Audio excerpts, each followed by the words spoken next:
pada Isa, dosa apa pun akan diampunkan, nanti masuk syurga. Ya, tetapi dalam konsep Islam, percaya pada Nabi Muhammad bukan bermaksud selamat segala-galanya. Percaya mesti diikuti dengan wa ata'na, sami'na wa ata'na. Jadi kalau dalam ayat ini mereka menyatakan rabbana, tema dalam surah Ali Imran ini banyak bila Nabi, kalau kita kisah awal surah ini, Nabi Zakaria dapat anak, diberi kabar gembira. Nabi Zakaria terus bercakap dengan Allah, bukan cakap dengan malaikat. Betul. Direct. Kalau terus direct. Maryam dapat berita, malaikat bawa berita, terus direct kepada Allah. Jadi bila Nabi Isa menyampaikan pelbagai perkara, terus sahaja direct kepada Allah, bukan hanya kepada Nabi Isa, kerana Nabi tetap Nabi, seorang makhluk di sisi Allah Subhanahu Wa Taala. Dan diikuti dengan perkataan wattaba'na rasul. Perkataan ittiba' ini, tuan-tuan yang dirahmati Allah sekalian, dia berbeza dengan wa ata'na. Kalau wa ata'na, taat, kita bincang sebelum ni Ustaz ya. Kalau katakan dekat rumah kata Adam, tolong ambilkan air, yang itu maksudnya ialah kena panggil nama, ya, barulah akan taat. Tapi kalau wattaba'na ini dia lebih tinggi daripada taat, ya, dia ada kaitan juga dengan istilah kunut, ya, kunut. Kalau kat sini ittiba', wattaba'na rasul ini maksudnya mereka ini amat mengikuti secara dekat, ya, secara dekat apa sahaja mereka ikut. Itu sebabnya kalau golongan selepas sahabat tu tabi'in dengan tabi'in Ustaz ya, maksudnya mereka ni yang amat ikut secara dekat kepada apa yang disunnahkan oleh Nabi sallallahu alaihi wasallam, ya. Jadi pengikut mereka ini ikut secara dekat, secara rela. Faktubna ma'asyahidin, dan tuliskanlah kami, jadikanlah kami ini bersama orang-orang yang bersaksi atas kebenaranmu dan rasulmu. Ceritanya apa?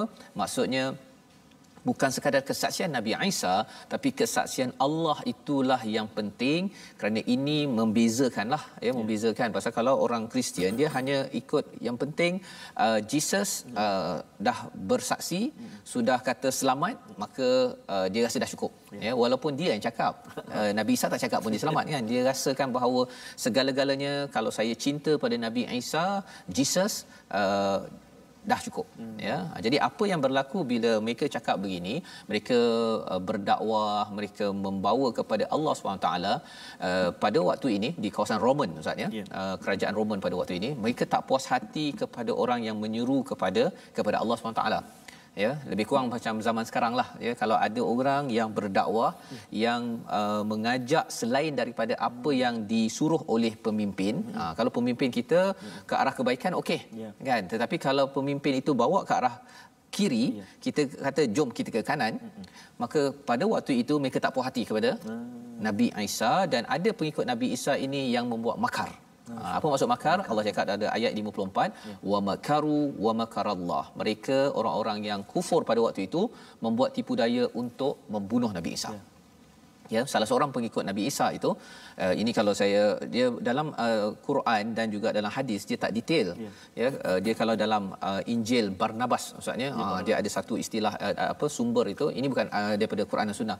Dia ada cerita tentang Nabi Isa ketika itu bersama adalah halaqahnya, kemudian orang yang pengikut dia yang tidak setia tadi itu, dia beritahu, okey, kalau nak kenal kepada Nabi Isa nanti, cakap saja Rabbana. Ya, Rabbana, ya. Jadi ketua kami lah, bukan Rabbana Tuhan kami, ya. Tapi ini sering disilap fahami dalam tradisi Kristian. Rabbana tu dia kata, ini Tuhan kami lah ni. Ya, Rabb tu maksudnya ketua ataupun pemerintah lah, ya. Jadi pada waktu itu apa yang berlaku ialah bila datang musuh tadi tu, Nabi 4 malaikat mengangkat Nabi Isa ke atas. Ini peristiwa yang berlaku, nanti kita akan tengok. Tapi ini yang diceritakan dalam Barnabas, ya, bukannya dalam tradisi Quran dan Sunnah. Cuma dia lebih kurang sama, ya, dengan apa yang kita akan baca dalam ayat 55, ya. Jadi di sini Allah kata ketika mereka merancang, Allah lebih lagi membalas tipu daya. Apa yang berlaku, yang pengikut yang tak setia tadi itu, muka dia bertukar menjadi muka Nabi Isa. Jadi orang lain yang dengar-dengar tadi tu, dia panggil kepada orang yang bertukar muka zaman Nabi Isa tadi tu, dia kata Rabbana. Kena saja dengar Rabbana, yang musuh tadi tu ambil orang itu terus disalib. Dan disalib itulah muka macam Nabi Isa, tapi sebenarnya bukan Nabi Isa. Di sinilah yang kecelaruan dalam agama Kristian, ya. Mereka tidak tahu ilmu yang sebenar. Itu sebabnya dhal itu dia beramal tapi tidak ada ilmu. Itu asas kepada bagaimana tradisi dalam agama Kristian. Wallahu khairul makirin. Allah sebaik-baik pembalas tipu daya. Jadi kata Allah, qala Allahu ya Isa, wahai Isa, inni, perkataan ini dalam pelbagai aliran manusia memahami ini macam-macam. Ya, tapi istilah di sini inni mutawaffika, sesungguhnya aku mengambilmu. Di sini perbincangan dalam sesetengah kumpulan yang tidak bukan ahli sunnah wal jamaah, yang bukan mainstream, dia akan cakap mutawaffika itu diambil secara roh saja, macam kita lah wafat. Ya, tapi sebenarnya mutawaffika ini bukan sekadar roh tetapi jasad diambil secara sempurna. Macam kalau kita wafa, ya, istilah wafa kan kita menyempurnakan, kan. Jadi Allah ambil secara sempurna wa rafi'uka, dan diangkat Nabi Isa. Di sinilah peristiwa Nabi Isa diambil jasad dan roh, diangkat ilayya kepada Allah, wa mutahhiruka minal ladina kafaru, dan Allah akan bersihkan dia daripada orang yang kufur. Zaman itu pengikutnya banyak bercampur di antara orang yang kufur dan orang yang beriman. Tapi Allah akan kembalikan balik Nabi Isa. Nanti semua pengikutnya itu adalah pengikut yang tidak kufur. Siapa? Orang Islam, Ustaz.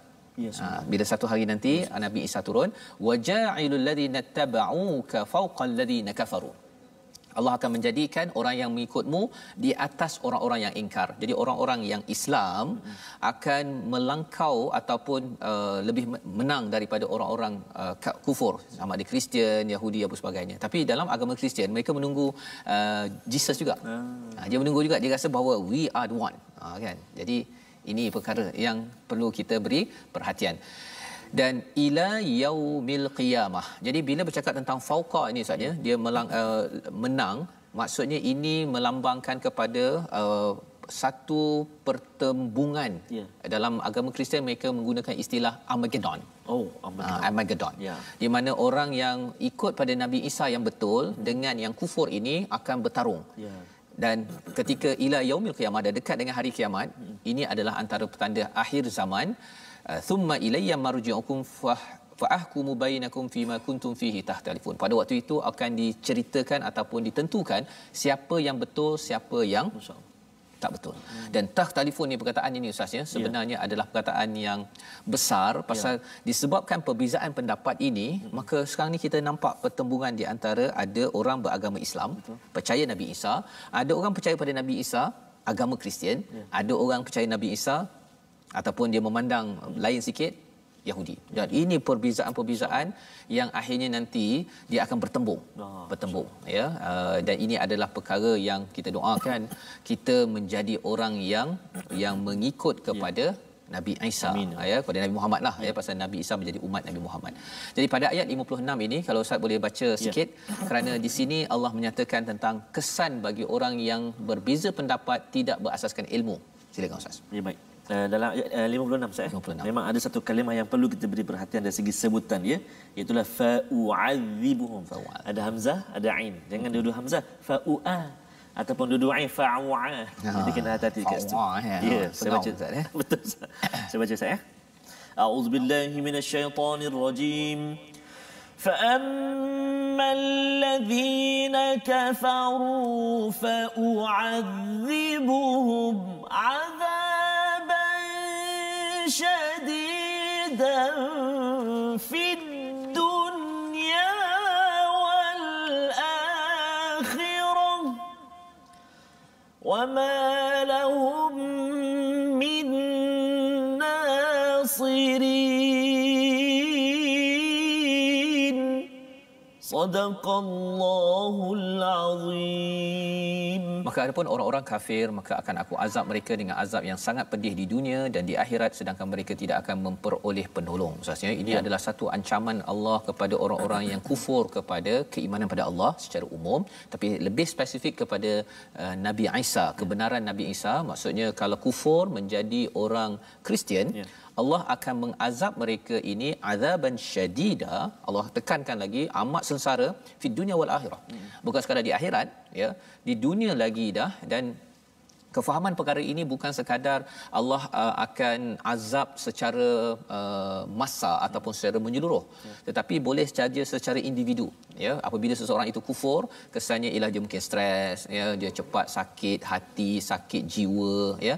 Perkara-perkara inilah yang Allah nyata tidak ada bantuan, ya, yang besar datang daripada Allah kepada orang yang kufur, membawa kita kepada perkataan kita pada hari ini. Mari sama-sama kita saksikan, iaitu perkataan tabi'ah, ya, yang berulang sebanyak 174 kali. Maksudnya apa? Mengikut secara dekat, ya, mengikut secara dekat. Walaupun mungkin orang persoalkan, ustaz, ya, mengapa kena berpusing ke kanan ke kiri pada zaman sahabat itu. Mereka sahabat berkata pasal kami ini mengikut pada Rasul. Jadi ini perkataan yang tabi'ah, ya, yang kita doakan kita adalah orang yang sentiasa ittiba' ila Rasul, ya. Kalau hawariyun itu amat dekat, committed dalam mengikut kepada Rasul dan sudah tentunya mengikut kepada Allah Subhanahu Wa Taala. Jadi ini pelajaran kita daripada halaman 57 untuk ayat sehingga ayat 56, kisah Nabi Isa. Kita akan sambung kembali selepas ini. My Quran Time, baca, faham, amal, insya-Allah.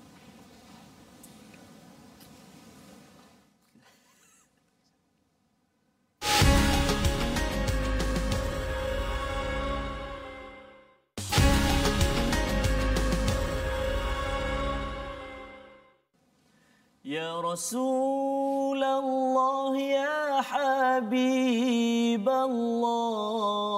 kami rindu padamu. Allahumma salli ala Muhammad, ya Rabbi salli alaihi wasallim. Allahumma salli ala sayyidina Muhammadin wa ala ali sayyidina Muhammad. Barang siapa yang bersalawat ke atasku sekali, Allah akan bersalawatnya ke atasnya 10 kali. Atau kama qala ar-Rasul sallallahu alaihi wa ala alihi wasahbihi wasallam. Dalam kehidupan kita, perbanyakkan ucapan salawat dan salam kita kepada kekasih agung kita Nabi Muhammad sallallahu alaihi wasallam. Mudah-mudahan kita senantiasa dan di saat satu hari nanti kita mendapat syafaat Rasulullah sallallahu alaihi wa ala alihi wasahbihi wasallam. Betul, dan kita pun dapat menjiwai, ya, perjuangan kepada Nabi Muhammad, ya, bagaimana Nabi berinteraksi dengan orang-orang Nasrani ini. Mereka ni memang dia punya hujah dia, apa sebagainya, berbelit-belit, ya, dan Nabi perlu menguruskan mereka ini dengan cara yang terbaik. Itu yang menariknya, apa yang akan kita baca nanti, di mana mereka ini nak berhujah dengan Nabi, dia menginap di Masjid Nabawi. Subhanallah. Itu perkara yang saya bila tengok, dia nak berhujah, besok nak berhujah, kan. Beberapa hari mereka berhujah, berdebat dengan Nabi, sampai cakap bahawa Isa Ibnullah, anak Allah. Tetapi apa yang berlaku, tuan-tuan? Nabi Muhammad sallallahu alaihi wasallam, yang kita selawat pada hari ini, memberi izin pada mereka untuk duduk menginap dalam Masjid Nabawi. Masjid Nabawi. Subhanallah. Orang yang nak kutuk-kutuk besok ni, dia duduk, betul dah habis, duduk balik, betul besok kutuk lagi, kan. Jadi ini adalah kehebatan Nabi Muhammad sallallahu alaihi wasallam. Maksudnya dakwah Nabi ni bersungguh-sungguh, masyaallah, untuk memastikan semua orang selamat, mendapat hidayah kepada Allah Subhanahu Wa Taala, Ustaz, ya. Jadi kita selalulah bersahabat, ya, dengan Al-Quran ini. Macam mana, Ustaz, dengan sahabat Al-Quran? Ya, kita nak mengajak sahabat-sahabat kita semua untuk terus bergabung dengan kita, bersama dengan kita, berinteraksi dengan kita di platform rasmi kita. Kita ada Facebook, kita ada YouTube dan kita ada Instagram. Facebook kita Sahabat Al-Quran, #Quran Time, dan juga #Quran Time. YouTube kita iaitulah #Quran Time Official, dan Instagram kita My Quran Time Official. Kita ajak semua sahabat-sahabat Al-Quran semua untuk sama-sama bergabung dengan kita. Dan kalau yang dah tahu tu, Ustaz, sebar-sebarkan kepada kawan-kawan. Rupanya ada Instagram lah Quran Time ni. Kalau saya yang terlepas, saya kadang 4 tu pun saya tak sempat nak tengok ulangan tu. Tak apa, bagi tahu kat kawan-kawan kita, kita ada YouTube kita, channel kita #Quran Time Official, kan. Jadi boleh tengok dekat situ. Dan seperti biasa juga, kita nak menyambung pengajian semalam berkenaan dengan ilmu tajwid kita. Semalam kita telah kongsikan tentang makhraj al-lisan huruf kaf, iaitu pangkal lidah. Hari ini kita nak kongsi lagi satu huruf yang berada di pangkal lidah. Dia terletak di belakang huruf kaf, iaitu huruf qaf. Dekat-dekat tu kaf, qaf. Kan saya sebut pun lain kan, kaf dengan qaf, iaitu makhraj khas al-lisan, lidah, dan kita fokus kepada makhraj pangkal lidah, iaitu huruf qaf. Tengok bulatan tu, bulatan yang kita bulat dekat situ, pangkal lidah dekat situ, iaitu pada contoh dia ayat yang ke-55. Ayat yang ke-55, idz qala Allah, permulaan itu. Idz qala Allahu, idz qala Allahu. Jadi qaf ni tuan-tuan dan puan-puan sahabat-sahabat Al-Quran semuanya, dia terletak di, kalau lidah kita, ni lidah kita kan, kaf di depan, qaf belakang dia. Qaf ni dia dekat dengan anak tekak. Qaf ni dia dekat dengan anak tekak, bukan anak sulung, anak tekak kita. Dekat dengan anak tekak kita tu. Dia kalau kita sebut qa tu. Kalau kita pergi Terengganu Ustaz, mentang-mentang orang Terengganu. Akak Ustaz. Nak beli kuih akak, biar ada kol-kolah sekali.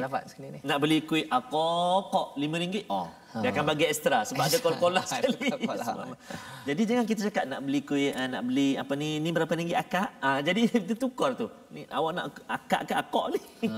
So itu perbezaan dia Ustaz. Contoh kalau kalimah idz qala Allah, permulaan ayat 55 tu. Kalau kita baca dengan huruf kaf, idz qala Allah, dah bertukar Ustaz. Yang ni idz qala Allah, ingatlah ketika Allah berfirman, maksud dia qala. Kalau kita sebut kala, tu dikala sepi lah. Contoh. Maksudnya kita kena hati-hati. Semalam kita kongsi kaf di depan dia, qaf belakang dia, maknanya lagi hampir dengan anak tekak kita. Masya-Allah. Jadi kena cara mengeluarkan huruf qaf itu tadi ya. Dan ini kita baru berkongsi tentang makhraj huruf, tempat keluar. Kita belum kongsi lagi sifat dia. Sifat huruf dia kan. Ada sifat bergetar, ada sifat menahan, ada terlepas bila kita sebut. Banyak lagi Ustaz. Yang ini kita kongsikan dulu tempat keluar dia dahulu. Masya-Allah. Itu ilmu pada hari ini, huruf qaf Ustaz ya. Untuk memastikan. Maksudnya memang bila cakap tentang lisan ini, ya, nikmat lidah kita ini memang besar sebenarnya ya. Pasal setiap tempat je ini adalah ruang selain daripada rasa kesedapan durian ataupun mangga ya. Rupanya dia tempat untuk melantunkan zikir-zikir kepada Allah SWT. Jadi pelbagai fungsi nampak ringkas, tetapi sebenarnya ini adalah kehebatan. Lidah satu tu je, lidah. Satu tu je. Tapi ada banyak tengah, tepi, depan, hujung, belakang, pangkal sebagainya. Subhanallah. Ya. Jadi kita nak menyambung kembali pada kali ini untuk ayat 57 hingga 61. Kalau tadi kita bercerita pada ayat 56, bagi orang yang kufur kepada Allah Subhanahu Wa Taala, yang tidak mahu ataupun tidak mahu beriman kepada kebenaran, ada azab. Bagi orang yang beriman, apakah kesannya? Mari kita sama-sama lihat pada ayat 57 hingga 61. Silakan Ustaz. Terima kasih Ustaz. Sahabat-sahabat Al-Quran semuanya, kita nak menyambung sambungan baki ayat kita dalam muka surat 57 ini, iaitu ayat 57 sehingga ayat 61. Tadi saya dah baca dengan Taranum Sabah. Saya nak tukar pula lagu dia dengan kita nak baca dengan Taranum Jiharkah pula. InsyaAllah boleh. Mungkin ada sahabat-sahabat kita yang bila saya tanya tadi, Taranum apa? Jiharkah dia sebut Ustaz. Peminat kita. Okey, jiharkah ni kadang-kadang jadi, kadang tak jadi Ustaz. Tapi bila tak jadi tu jangan jerkah pula. Jangan jerkah. Jiharkah nama dia. Sebenarnya sangat dekat dengan kita, lagu takbir raya tu Ustaz. Lagu takbir raya kan. Jadi mari kita sama-sama cuba, sahabat-sahabat kan cuba ikut, perhatikan, cuba ikut pelan-pelan insya-Allah A'udzu billahi minasyaitonir rajim. وَأَمَّا الَّذِينَ آمَنُوا وَعَمِلُوا الصَّالِحَاتِ فَيُوَفِّيهِمْ أُجُورَهُمْ وَاللَّهُ لَا يُحِبُّ الظَّالِمِينَ ذَلِكَ نَتْلُوهُ عَلَيْكَ مِنَ الْآيَاتِ وَالذِّكْرِ الْحَكِيمِ إِنَّ مَثَلَ عِيسَى عِندَ اللَّهِ كَمَثَلِ آدَمَ خَلَقَهُ مِنْ تُرَابٍ ثم قال له كن فيكون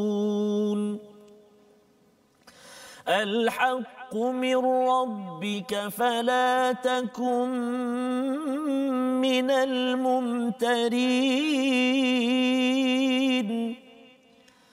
فمن حاجك فيه من بعد ما جاءك من العلم فقل تعالوا ندع أبناءنا وأبناءكم ونساءنا ونساءكم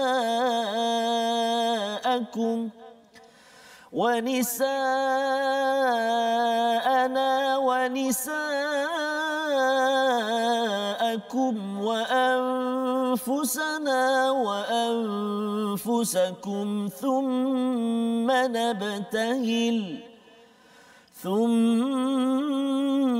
نبتهل فنجعل لعنة الله على الكاذبين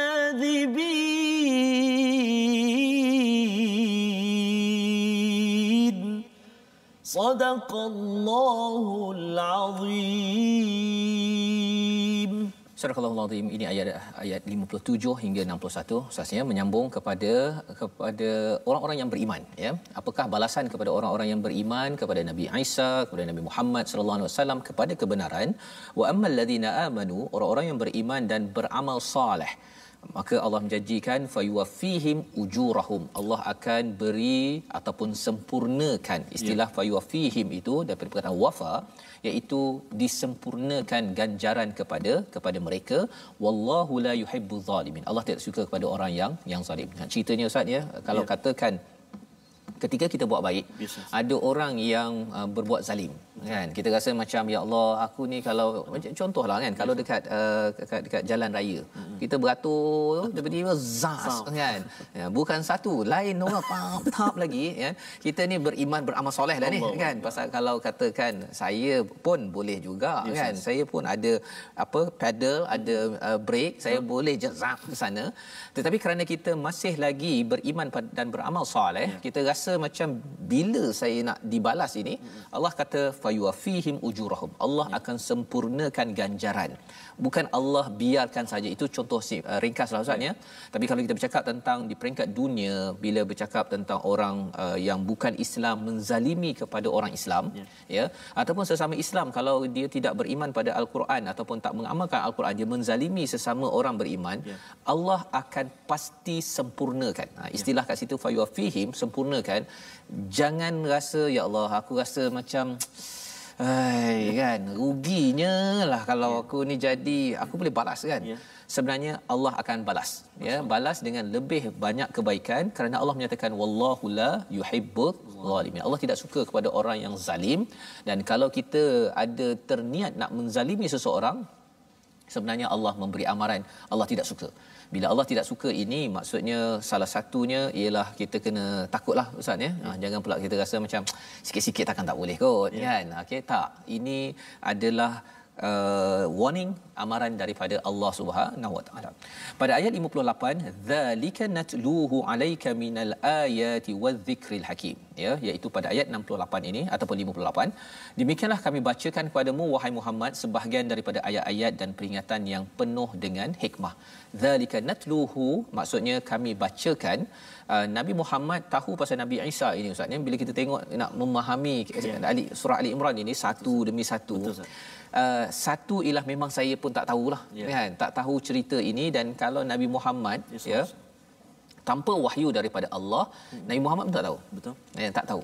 Jadi apa sahaja info-info yang kita dapat ini, maklumat-maklumat yang kita dapat ini betul-betul tilawah daripada Allah. Allah bawakan kepada Nabi Muhammad pada kita minal ayati wadh-dhikril hakim adalah peringatan yang penuh dengan hikmah. Betul. Peringatan yang penuh hikmah pasal apa? Pasal kalau kita tidak dapat peringatan penuh hikmah ini, mungkin kita pun rasa betul jugalah, mudah ni kalau masuk dalam agama Kristian, asalkan percaya pada Jesus cukup. Betul. Itu menyebabkan kita mungkin berfikir tidak berhikmah ataupun tidak bijak dalam kehidupan. Jadi ayat-ayat ini kalau kita perasan ustaznya, kalau katakanlah ada kawan-kawan kita yang beragama Kristian dengar, dia akan rasa bahawa wah, ini memang apa istilahnya, hujahnya pam. Tapi sebenarnya ini bukan kerana Allah benci, tetapi Allah sayang kepada semua manusia. Allah menjadikan, kalau kita tengok pada ayat 59, menarik ya. Inna mathala Isa indallahi kamathali Adam. Subhanallah. Ini Allah nak cakap bahawa kalau perbandingan Nabi Isa di sisi Allah sama seperti Adam. Betul. Iaitu apa? Khalaqahu min turab thumma qala lahu kun fayakun. Dijadikan daripada tanah, kemudian dicakap kun, jadi. Dan bercakap tentang Nabi Isa dan Nabi Adam ini, mengapa dikaitkan? Pasal Nabi Isa ini orang Kristian kagum pasal dia tidak ada ayah dan lahir. Betul. Jadi dikata ini bukan manusia biasa. Ini adalah Tuhan. Tapi dia ada mak. Kalau nak rasa beriman betul-betul, rasa hebat sangat Nabi Isa, ada satu lagi yang lebih hebat. Tak ada mak, tak ada ayah. Siapa Ustaz? Subhanallah. Nabi Adam. Ya, sepatutnya kalau nak rasa lebih hebat, buat satu lagi agama, ya, percaya pada Nabi Adam. Kan. Jadi ini Allah bagi ini. Pasal apa? Pasal Allah sayang kita sebagai Bani Adam, umat Nabi Adam ini, kalau boleh nak kembalikan ke syurga balik dengan kebenaran yang betul-betul daripada Allah SWT. Bukan buat-buat, ya, bukannya dengan kebatilan. Jadi ayat seterusnya, al-haqqu, kebenaran ini mir rabbik, masya-Allah, daripada Tuhan. Fala takum minal mumtarin, jangan kamu jadi di kalangan orang-orang yang ada miryah. Mumtarin ini daripada kata miryah, dah bawa dia punya hujah betul-betul, ya, tetapi lepas itu diselewengkan. Okey, diselewengkan. Contohnya lah, ya, bila ada masa saya di luar negara Ustaz, ya, bila saya bercakap dengan orang Kristian ni, kadang-kadang bila kita berhujah, dia tak boleh berhujah kan, dia akan pusing dia punya hujah dia. Dan dia kemudian dikata ini adalah misteri. Kan, this is mystery of faith, dia kata. Misteri dalam keimanan. Kita tidak boleh memahami perkara ini segala-galanya kerana ini adalah misteri, kan? Tidakkah awak rasa bahawa ini misteri? Dia gunakan kaedah begitu. Tapi sebenarnya dalam agama Islam kita bukan cerita-cerita misteri. Betul. Ataupun yang pelik-pelik. Betul. Untuk kita beriman. Kita beriman dengan ayat, dengan kebesaran, dengan hujah datang jelas, menggunakan akal yang Allah berikan kepada kita. Jadi di sini Allah menyatakan pada ayat 61 ini sebagai hujung. Ini yang dicakapkan bila Nabi dah bawakan satu demi satu, masih lagi kata tak, kami tetap juga percaya Nabi Isa sebagai Tuhan, ya, walaupun Nabi Adam tu lebih hebat daripada Nabi Isa. Kalau cakap tak ada ayah tak ada ibu, tak juga dia percaya. Okey, fine, kita mubahalah. Apa maksud mubahalah? Jom kita baca sekali lagi ayat 61 ini bersama dengan Ustaz Tarmizi. Terima kasih Ustaz. Ayat 61 itu di akhir muka surat itu saya. A'udzubillahi minasyaitonirrajim. فمن حاجك فيه من بعد ما جاءك من العلم فقل تعالوا ندع أبناءكم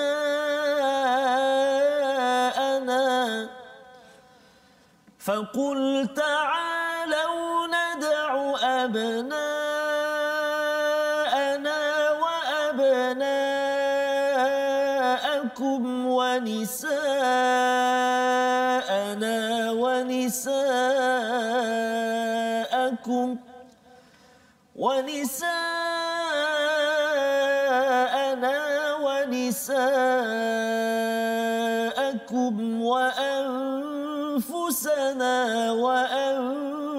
وأنفسكم ثم نبتهل فنجعل لعنة الله على الكاذبين. Sadaqallahul azim. Sadaqallahul azim. Sesiapa yang membantahmu dalam perkara ini setelah engkau memperoleh ilmu, katakanlah wahai Muhammad. Jadi Nabi diajarkan setelah tadi kan yang Nabi izinkan masuk ke Masjid Nabawi menginap di sana. Besoknya berhujah lagi sampai dikata tak bahawa Isa ini adalah anak kepada Allah. Nabi terangkan lagi elok-elok, tetapi mereka masih lagi ada cara berfikir falsafah yang kelam kelibut itu tadi tu. Maka kesannya apa tuan-tuan sekalian? Allah ajarkan kepada Nabi, okey fine, kata pada mereka, marilah kita panggil anak kami anak kamu, isteri kami isteri kamu, kami sendiri kamu juga. Kemudian marilah kita bermubahalah. Masya-Allah. Okey, apa maksud mubahalah? Iaitu masing-masing pihak, ini dalam Amazing ini diletakkan penerangannya. Masing-masing pihak di antara orang yang berbeza pendapat berdoa kepada Allah dengan bersungguh-sungguh agar Allah menjatuhkan laknat kepada pihak yang berdusta. Ya. Dan bila Nabi buat begini pada zaman Rasul sallallahu alaihi wasallam, mereka tak berani. Tak berani ustaz ya, pasal kalau mereka kata Nabi sallallahu alaihi wasallam dalam hadis, kalau katakan orang-orang ni keluar bersama anak dan isteri mereka, maka orang Kristian hancur habis sepanjang zaman. Masya-Allah. Ya, kalau mubahalah ini digunakan kerana apa? Kerana ia bukan main-main. Betul, ya, bukan main-main kerana ia menjemput laknat kepada orang yang berdusta. Dan perkara inilah yang amat ditakuti oleh orang Kristian. Ya, subhanallah. Zaman Nabi sampai zaman sekarang, kalau ia masih lagi, kalau ada yang kata jom kita bincang pasal kebenaran, okey, jom mubahalah. Yang ini memang mereka takut. Pasal apa? Pasal mereka yakin bahawa azab kepada Allah ini adalah betul. Benar-benar pernah berlaku, boleh berlaku sekarang, akan berlaku. Ya, bagi mereka yang berdusta kepada Allah Subhanahu Wa Taala. Jadi ini membawa kita kepada kesimpulan kita Ustaz ya. Saya bacakan sikit daripada hadis Riyadhus Salihin di sini. Bercakap tentang orang yang beriman, bertawakal pada Allah. Daripada Umar berkata, Rasulullah bersabda, andai kata kamu bertawakal pada Allah dengan sebenar-benarnya, nescaya kamu diberi rezeki sebagaimana dia memberi rezeki kepada burung. Burung itu pergi dengan perut kosong di pagi hari dan pulang dengan perut yang terisi penuh di petang hari. Ya. Jadi ini nak cerita tentang apa? Keimanan pada Allah semata-mata. Bukannya ada anak, kena ada orang lain apa sebagainya untuk mengganggu yang menjadikan kita syirik, naudzubillah, ya, kepada Allah Subhanahu Wa Taala. Tetapi dalam agama Kristian ataupun agama-agama lain, mereka ada unsur-unsur ini. Bertawakal kepada selain daripada Allah. Macam tadilah. Kalau saya nak selamat, saya ni ada banyak dosa ni. Kalau boleh saya minta Jesus Christ, please be the savior. Kan? Jadikanlah saya sebagai penyelamat kepada saya. Yang itu sebenarnya tawakal selain daripada Allah. Allah kata bahawa burung pun pandai bertawakal pada Allah. Kan?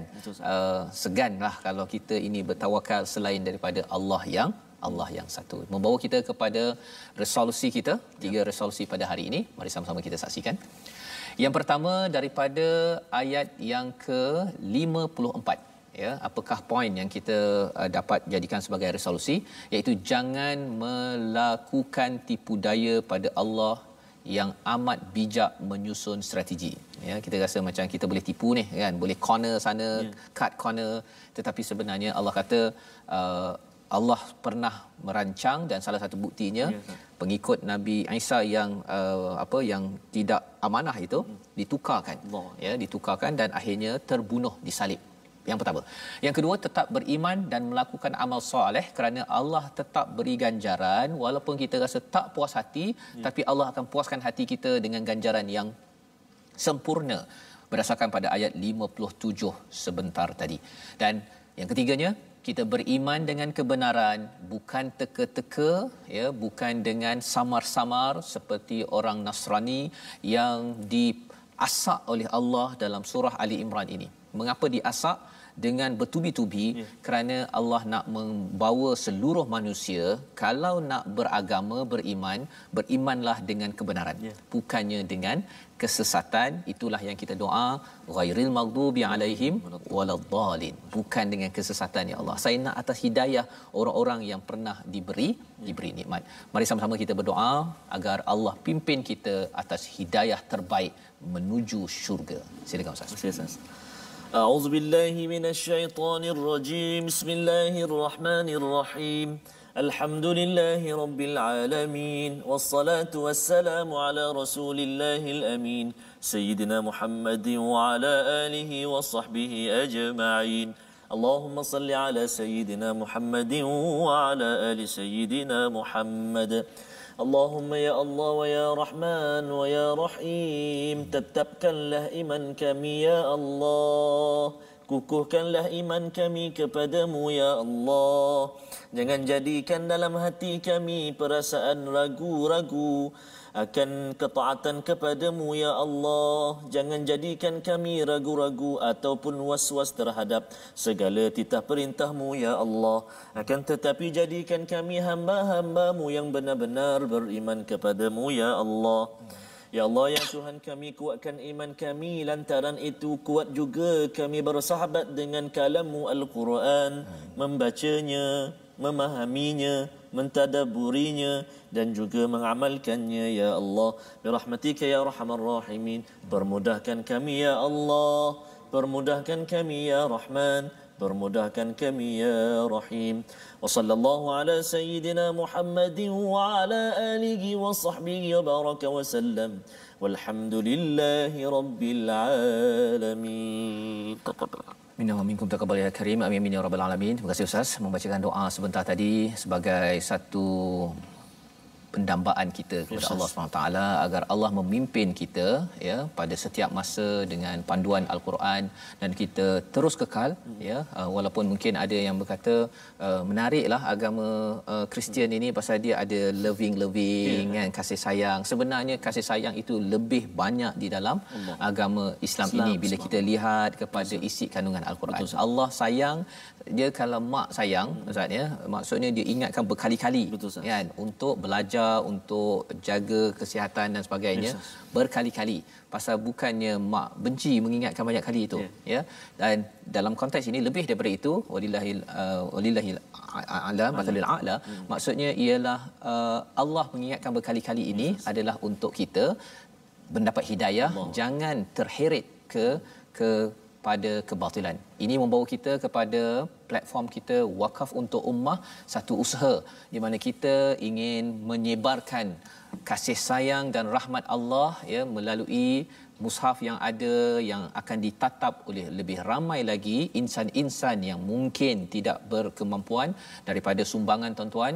Jadi saya menyeru untuk kita sama-sama menyumbang ya dalam Wakaf untuk Ummah dengan nombor yang tertera di atas skrin TV ataupun di Facebook tuan-tuan.